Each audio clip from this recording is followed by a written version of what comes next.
Well, I think I finally got my bench rest set up, working to my satisfaction. I had to make a few changes on it over the time that I've been working on it, but I think I've got it the way I want it now. Um, the uh, the rear rest wasn't wide enough, and it was kind of unstable, so I've widened it, the footprint on it at the back a little bit, so there's two rubber feet underneath it at the back and one in the center up at the front, and it seems to be solid enough now.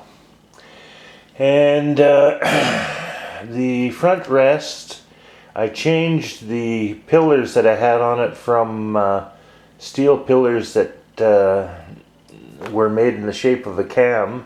I found them that they did not adjust properly. Not all the boards I have underneath underneath my rifles are exactly the same width, and so now what I've got here is I've got the pillar on the other side is fixed, and this one slides in a T-slot, and I can snug it up with the wing nut.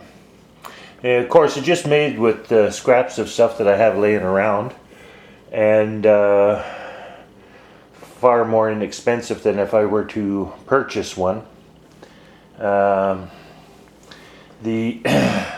the rear part, you see I've got a hinge on there so I can adjust height, and I've got one hold down nut and one push up nut, so that when I get it where I want it, I can make it solid. You'd have to have something like that because of course a hardware store hinge is not, it doesn't have tight enough tolerances. So anyway, I can get the gun back in the same position every time, and then of course I've got my my fine tuning both up and down and left and right on the front rest.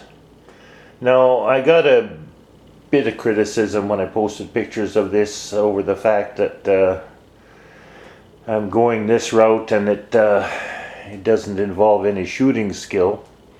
Well, bench rest shooters sometimes have equipment that's worth in the thousands of dollars, and they don't receive any criticism, so I'm not sure what that's all about. My goal is to have a setup that allows me to test my rifles with different ammunition and take the human factor out of the picture. I'm getting up in age. I've got medical conditions that two of which cause me tremors, and so it's really not fair to the firearm or the ammunition if I'm trying to determine what's going to be good for accuracy. Anyway, that's my reasons for doing this, and that's an overall picture of how the thing turned out. And I'm just waiting now for the weather to get warm so I can get outside and shoot. Thanks for watching. Bye for now.